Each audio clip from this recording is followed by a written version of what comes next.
কারো হাতে বাঁশের পোলো, কারো হাতে জাল। কাদামাখা পানির ভেতর হঠাৎ চিৎকার ভেসে আসে, মাছ উঠেছে। একজন দুহাতে ধরে উপরে তোলে ধরা পড়া মাছ, আরেকজনের ঝুড়িতে বোয়াল। চারদিকে হাসি উল্লাস।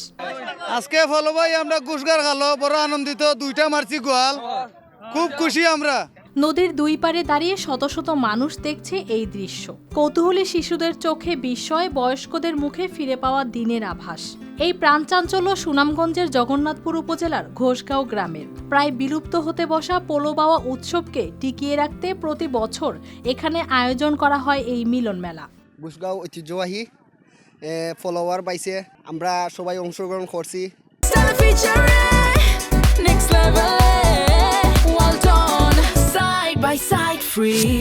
ঠান্ডা পানির মধ্যে সব কিন্তু হাসি মুখে মাছ মারা আতলামসি ফল পাইছে।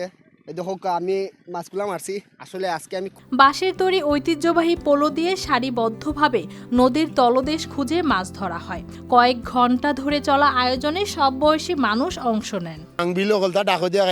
আমরা গ্রামের ময়মুরব্বী আমরা ঐতিহ্য একটা দইরা দিয়া গেছেন, আমরা দইরা রাখছি। কেউ তীরে উঠে ধরা মাছ দেখাচ্ছেন, কেউ পানিতেই দাঁড়িয়ে রুই, শিং, ট্যাংরা কিংবা বিভিন্ন দেশি প্রজাতি সংগ্রহ করছেন। এই নদীতে আমরা যখন ফলো পাইছি, আমরা ছোট ছিলাম, বড় হয়ে পাইছি। এটা এই নদীতে 100 বছর আগ থেকে নদীতে ফলো পাওয়ার, এখন ঐতিহ্য আমরা দূরে রাখছি। একসময় দল বেঁধে মাছ ধরা ছিল গ্রামের স্বাভাবিক চর্চা। এখন নদী নালায় পানি কমে যাওয়া ও অবৈধ জালের কারণে দেশি মাছ হুমকির মুখে। তাই ঐতিহ্য রক্ষা ও সচেতনতা, দুই লক্ষ্য নিয়েই চলছে এই আয়োজন। News desk, RTV।